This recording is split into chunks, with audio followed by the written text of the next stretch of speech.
Very good morning all of you and very welcome to my channel Drishti IAS PCS। इस video में हम बात करेंगे रवि कुमार सिहाग और विशाखा यादव की कॉपी के बारे में। इन दोनों की कॉपी का हम कंपैरिजन करेंगे। इससे हम देखेंगे कि क्या इन लोगों ने, क्या इंग्लिश मीडियम वाले क्या अच्छा लिखते हैं, क्या हिंदी मीडियम वाले बिल्कुल अच्छा नहीं लिखते हैं, जिस हिसाब से इनकी जो रैंक आई है। इससे कॉपी का कंपैरिजन करेंगे। हम एक अंदाज़ा लगाएंगे कि क्या UPSC यहाँ पर गलत है कि कैंडिडेट यहाँ पर गलत है, क्योंकि ये हमारे लिए जानना बहुत ज़रूरी है कि यहाँ पर UPSC झोल कर रहा है या कैंडिडेट। लोग कहते हैं कि हिंदी मीडियम वाले ही अच्छा नहीं लिखते हैं, पर अगर आप मेरी बात मानिए, रवि कुमार सिहाग की आप कॉपी देखेंगे तो इतना अच्छा इन्होंने लिखा है। इंग्लिश मीडियम वालों, कई इंग्लिश मीडियम वालों से भी बहुत बेहतर लिखा है। पर इनकी रैंक देखिए आप, तो आप देख के रह जाएंगे कि कितना अंतर है इनकी रैंक में। चलिए स्टार्ट करते हैं, दोनों की कॉपी का कंपैरिजन करते हैं, फिर आप आगे डिसाइड कीजिएगा। देखिए, ये रवि कुमार सिहाग की कॉपी है। मैं इस वीडियो में रवि कुमार सिहाग की 2 कॉपी का डिस्कशन करूंगी, ठीक है। तो दोनों कॉपी में आप बहुत अच्छे से यहाँ पर अंदाज़ा लगा पाएंगे। एक तो GS पेपर 1 GS और GS पेपर थर्ड, इनसे आप बहुत अच्छे से अंदाज़ा लगा पाएंगे कि यहाँ पर इन्होंने करंट और जो भी एक बेस्ट आंसर राइटिंग में नीड होती है, इन्होंने पूरा फुलफिल किया है। यहाँ तक कि इंग्लिश मीडियम वाले भी ऐसा ही लिखते हैं, बट फ़र्क इतना है, वो इंग्लिश में लिखते हैं और ये हिंदी में लिखते हैं। तो शायद इन्हें उस चीज़ की सज़ा मिली हो। देखिए, नीति आयोग की संरचना और प्रकारों का उल्लेख कीजिए, साथ ही इसके समकालीन प्रासंगिकता पर भी टिप्पणी कीजिए, ठीक है। बिल्कुल बहुत अच्छा। ऐसे ही शॉर्ट में अगर आप देखेंगे तो सभी इंग्लिश मीडियम वाले ही ऐसे ही शॉर्ट में, जो टॉपर है इतने ही शॉर्ट में लिखते हैं। फिर उसके बाद संरचना इन्होंने बताई। संरचना में भी इन्होंने ऐसा नहीं कि बहुत लिख रहे हैं, जैसा कि आजकल बोला जाता है कि कम टाइम में बहुत अच्छे से प्रेजेंट करना है, कम टाइम में प्रेजेंट करना और स्ट्रक्चर वाइज प्रेजेंट करना है, तो इन्होंने वैसे ही स्ट्रक्चर वाइज प्रेजेंट किया है, ठीक है। शासी परिषद, देखिए इस तरीके से स्ट्रक्चर वाइज उन्होंने प्रेजेंट यहाँ पर किया हुआ है। फिर उसके बाद राष्ट्रीय विकास एजेंडा के परिप्रेक्ष्य में राष्ट्रीय सुरक्षा के प्रमुख कार्य वगैरह यहाँ पर दिए गए हैं। उसके बाद गरीबी उन्मूलन, इनके जो कार्य हैं, प्रकार्य हैं, वो पॉइंट वाइज दिए हैं, जैसा कि सभी दूसरे टॉपर्स भी इसी तरीके से देते हैं। शॉर्ट में सारी चीज़ों को बताना, ठीक है, सारी चीज़ों को शॉर्ट में ही बताया। उसके बाद अगर प्रासंगिकता की बात देखें तो प्रासंगिकता को भी पॉइंट वाइज शॉर्ट में ही बताया। सहकारी संघवाद में सहायक, प्रतिस्पर्धात्मक संघात्मक में सहायक, बॉटम अप अप्रोच, ठीक है। बहुत अच्छी ये इनकी आंसर राइटिंग है। तो इस क्वेश्चन को आपने देखा कि करंट के साथ में जोड़ के सब कुछ, जैसा इस क्वेश्चन की डिमांड थी उस क्वेश्चन के हिसाब से उन्होंने बहुत अच्छा यहाँ पर अटैम्प्ट किया है, ठीक है। अब हम न्यायालय में लंबित वादों, ये भी करंट का ही फास्ट ट्रैक कोर्ट की, तो यहाँ पर ये करंट का ही क्वेश्चन है। तो देखिए, प्रमुख केस,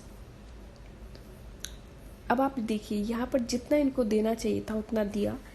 इसके बाद इसके महत्व के बारे में बताया, महत्व को भी यहाँ पर पॉइंट वाइज बताया है। तीव्रवाद का निस्तारण, ठीक है, एक बार आप अच्छे से देख लीजिए।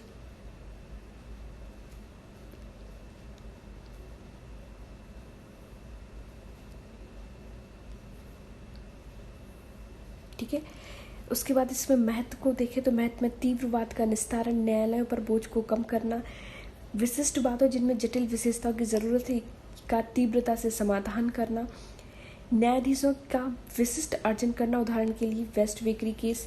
तो इस तरीके से अगर आपने देखा, इन्होंने पॉइंट वाइज, जैसा कि आजकल चल रहा है कि पॉइंट वाइज और ऐसे प्रेजेंट करना कि जो एग्जामिनर उसको कम मेहनत लगे आपकी आंसर राइटिंग या फिर आपकी कॉपी चेक करने में, तो उन्होंने मुझे लगता है बिल्कुल वैसे ही किया है। चुनौतियों को भी इधर, ठीक है, चुनौतियों को भी इधर इन्होंने बता दिया, पॉइंट वाइज ही बताया है। फिर उसके बाद जो भी डेटा है, जो करंट से रिलेटेड डेटा है, वो भी यहाँ पर उन्होंने ले लिए। आगे की राह देखें तो आगे की राह में भी करंट से जो भी रिलेटेड है 14वें वित्त आयोग की जो रिपोर्ट है, अनुशंसा है, स्ट्रक्चर है, सब कुछ यहाँ पर लिया है। अतः सर्वोच्च न्यायालय के निर्देशानुसार भी उन्हें सुदृढ़ करना चाहिए ताकि वे संविधान के न्याय के मूल की प्राप्ति की जा सके। ठीक है, इतना आपने देखा, इन्होंने बहुत अच्छे से, मुझे लगता है जो एक आंसर में डिमांड थी उसको फुलफिल किया, पॉइंट वाइज, स्ट्रक्चर वाइज, सब करंट वाइज, और जो डेटा वगैरह करंट का यहाँ पर फुलफिल करना था वो सब कुछ यहाँ पर इन्होंने किया। नेक्स्ट अब हम विशाखा यादव की कॉपी देखते हैं। ठीक है, तो जब हम विशाखा यादव की कॉपी देखते हैं तो यहाँ पर हम इनकी कॉपी भी एक बार देख लेते हैं कि आखिर इन्होंने कैसे प्रेजेंट किया है, कैसे लिखा है और क्या इनका स्ट्रक्चर रहा है। तो दोनों की कॉपी कंपैरिजन में आपको बहुत ही ज़्यादा यहाँ पर हेल्प मिलेगी। ठीक है, तो जब हम विशाखा यादव की कॉपी देखते हैं तो देखिए यहाँ पर इन्होंने शुगर इंडस्ट्री डिस्ट्रीब्यूशन का भी एक क्वेश्चन अटैम्प्ट किया है। ठीक है, तो अब इन्होंने भी वैसे ही लिखा है जैसे कि उन्होंने लिखा है, एक छोटा सा पहले उसमें इंट्रोडक्शन दिया, फिर उसके बाद देखिए जीएस पेपर 1 है। अगर आप ये शुगर इंडस्ट्रीज़ के बारे में बात कर रहे हैं तो इनको यहाँ पर मैप बनाना जरूरी है, वहाँ पर मैप बनाने की कोई आवश्यकता नहीं थी।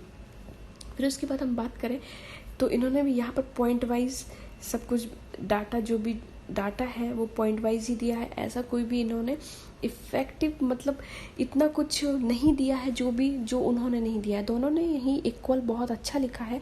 मैं ये नहीं कह रही इन्होंने बहुत अच्छा नहीं लिखा है, इन्होंने भी बहुत अच्छा लिखा है, पर आप अगर कंपैरिजन करें तो रवि कुमार सिहाग ने भी काफ़ी अच्छा लिखा है। ठीक है, तो ये बिहार, बंगाल, ये सब चीज़ें देखिए एनसीईआरटी में ये सब कुछ दिया गया है। जो डाटा यहाँ पर ज़रूरी है पॉइंट वाइज ही इन्होंने लिखा है, वैसे ही लिखा है जैसे उन्होंने लिखा है, आप देखिए यहाँ पर। ठीक है, उसके बाद South India sugarcane industries, तो उसके बारे में भी यहाँ पर जो दिया गया है वो भी पॉइंट वाइज ही दिया गया है। तो इस तरीके से हम देखते हैं कि दोनों की जो कॉपी है उसमें काफ़ी सिमिलैरिटीज़ है। प्रॉब्लम हमने वहाँ भी देखी, कौन कौन सी प्रॉब्लम फेसिंग थी, चुनौतियाँ उसमें लिखा हुआ था, तो यही प्रॉब्लम फेसिंग यहाँ पर इन्होंने दिया। उन्होंने भी पॉइंट वाइज दिया था, तो देखिए इन्होंने भी पॉइंट वाइज दिया है। जो भी लेटेस्ट डाटा है, परसेंटेज है, सब कुछ करंट से रिलेट करके ही इन्होंने भी लिखा है, उन्होंने भी वैसे ही लिखा है। ठीक है, इस तरीके से आप देख सकते हैं।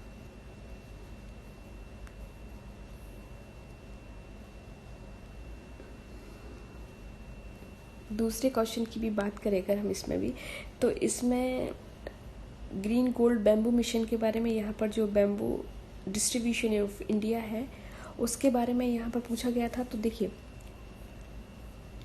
बैम्बू को क्या कहा जाता है, पुअर मैन्स टिम्बर कहा जाता है। ये थोड़ा सा इंट्रोडक्शन दिया 3-4 लाइन में, उसके बाद सिग्निफिकेंस दिया, तो कार्बन, ये सब सिग्निफिकेंस भी इन्होंने देखिए यहाँ पर भी पॉइंट वाइज ही दिया है, जैसा कि हमने रवि कुमार सिहाग की कॉपी के बारे में देखा था।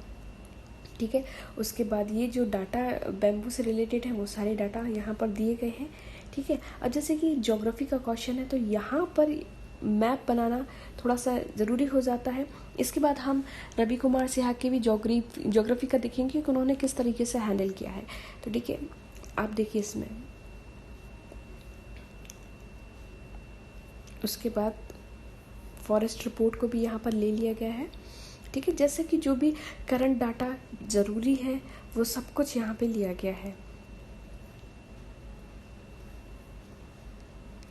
साथ ही साथ में इन्होंने बहुत ही अच्छा कंपाइलेशन भी किया है, तो हमें इनसे भी बहुत कुछ चीज़ें यहाँ पर सीखने को मिल रही हैं कि कैसे हमें अपने आंसर को एक बूस्ट देना है।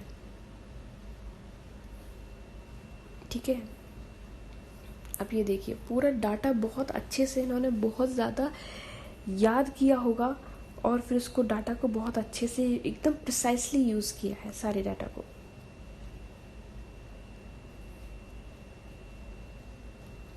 ओके, तो इसके बाद हम रवि कुमार सिहाग की भी जीएस पेपर 1 की देख लेते हैं कि उन्होंने उसको कैसे हैंडल किया है।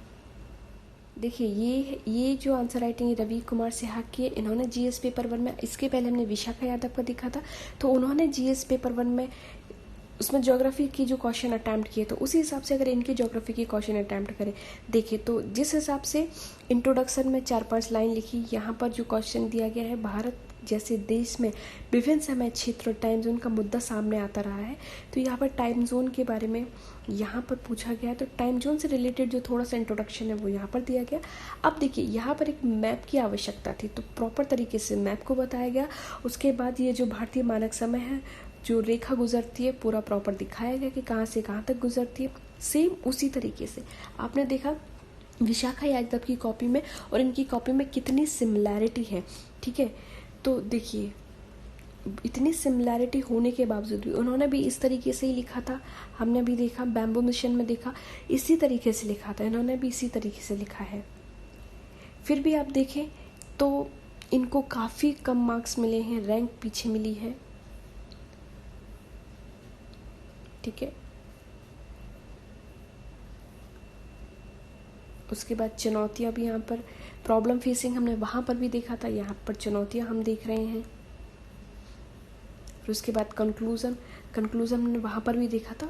जिस तरीके से जो स्ट्रक्चर विशाखा यादव ने फॉलो किया है, सेम वही स्ट्रक्चर उन्होंने भी फॉलो किया। उन्होंने भी एनसीईआरटी में जो डाटा दिए हुए हैं मानक समय को लेकर, वो यहाँ पर उन्होंने यूज़ किया है, ठीक है।